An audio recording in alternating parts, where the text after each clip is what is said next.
Praise the lord. પ્રભુ ઈસુના નામમાં આપ સર્વને પ્રેમી સલામ. પ્રભુના વચનોમાંથી શીખવા માગીએ છીએ.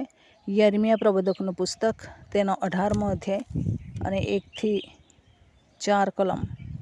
ત્યાં લખવામાં આવ્યું છે, યહોવાનું જે વચન યર્મિયાની પાસે આવ્યું તે એ છે કે તું ઉઠીને કુંભારને ઘેર જા, ને ત્યાં હું મારા વચનો તને કહી સંભળાવીશ. ત્યારે હું કુંભારને ઘેર ગયો, અને જુઓ, તે ચાક પર કામ કરતો હતો. માટીનું જે વાસણ તે ઘડતો હતો તે તેના હાથમાં બગડી ગયું. પછી પોતાને સારું લાગ્યું તેવા ઘાટનું તેણે એક બીજું વાસણ ઉતાર્યું. 5મી કલમ.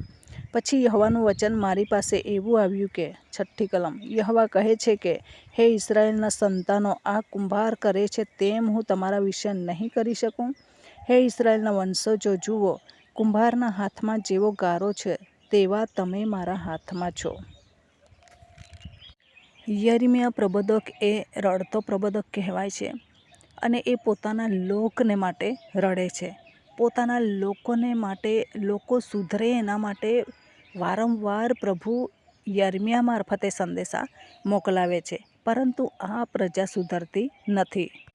તેથી પોતાના લોક બચી જાય એના માટે રડે છે. આ સાચું છે ભાઈ, આ સાચું છે, આ કરો એવું યર્મિયા ઈચ્છે છે, પરંતુ ઉલટાને યર્મિયાને એ લોકો એવી રીતના હેરાન કરે છે.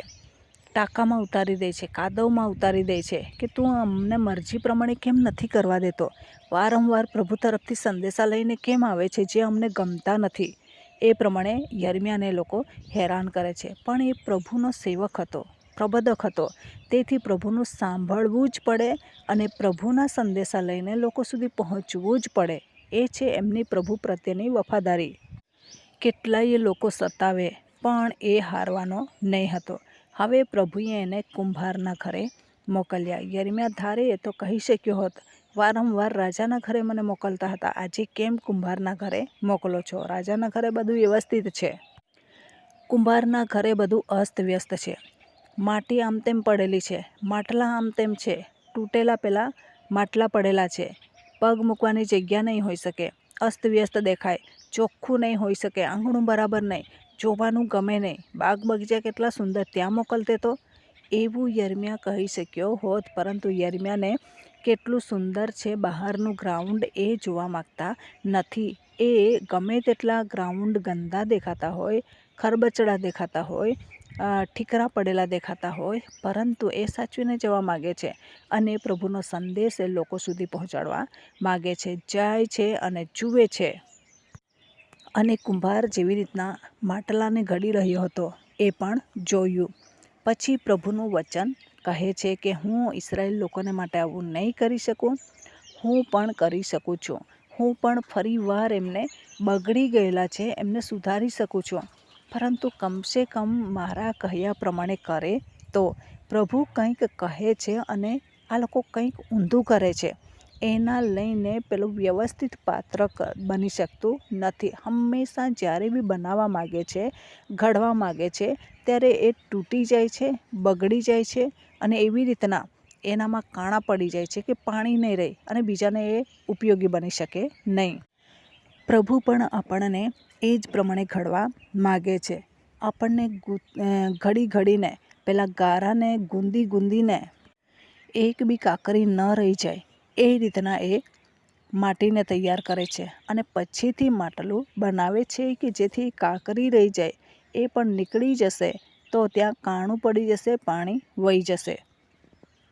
એટલા માટે કુંભાર વ્યવસ્થિત માટીને કરે છે અને પછી માટલું બનાવે છે, આકાર આપે છે. તમારા ને મારા જીવનમાં પણ યર્મિયાની જેમ પ્રભુ કહે છે, માટલાની જેમ આકાર આપીને પછી આપણા પાત્રમાંથી કંઈક ઠંડુ બીજાને મળે, દિલાસો મળે, ઉત્તેજન મળે, માફી મળે, માફીના માટે સંદેશા મળે, અને એ પ્રમાણે આપણે બીજાને માફ કરીએ, આપણે બીજાની માફી મેળવીએ.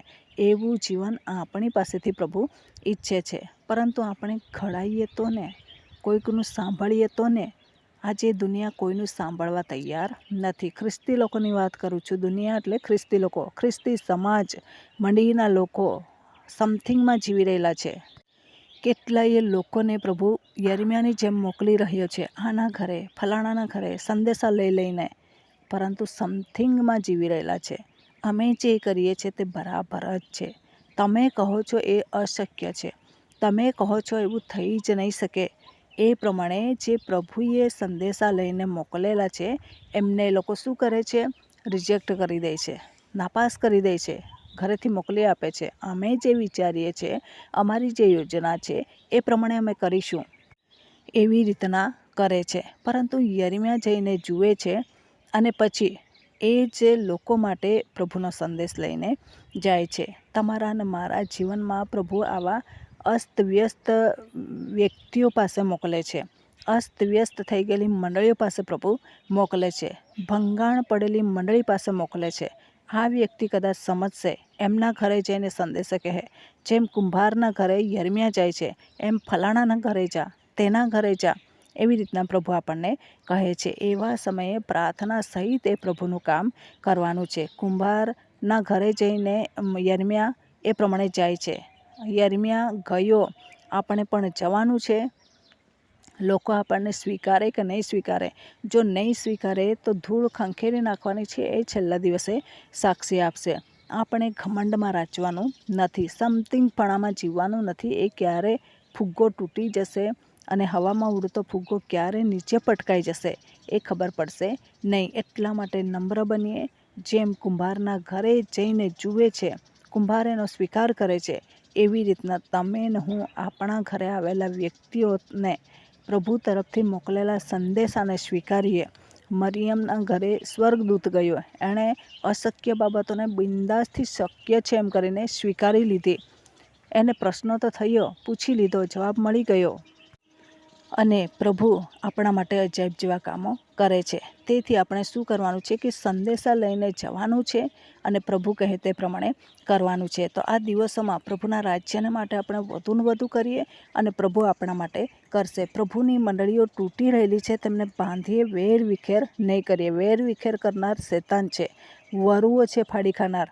ઘેટા બકરા, ઘેટા છે એ ઘેટાને સાચવવાની જવાબદારી ઘેટા પાળકની છે.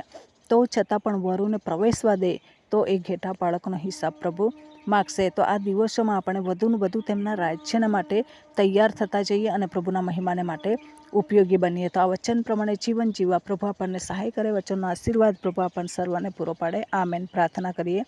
પ્રેમાળ પરમેશ્વર પિતા, અમે તમારો આભાર માનીએ છીએ, તમારી સ્તુતિ કરીએ છીએ. તમામ શ્રોતાજનોને પ્રભુ તમારી કૃપામાં, તમારી દયામાં તમે ધરી રાખો. તૂટતી મંડળીને બચાવવાને માટે તમામ શ્રોતાજનોનો ઉપયોગ કરો. તમે એમને ઘડો, તૈયાર કરો, તમારા મહેમાને માટે ઉપયોગી બનાવો. એવી કૃપા અમે માગીએ છીએ. તમારા ગૌરવાન અને પરાક્રમી હાથોની અંદર આ દરેક બાબતોને સોંપી દેતા આ પ્રાર્થના પ્રભુ ઈશ્વરના મૂલ્યવાન નામની અંદર માગીએ છીએ. Amen. Thank you. Praise the lord. God bless you. Amen.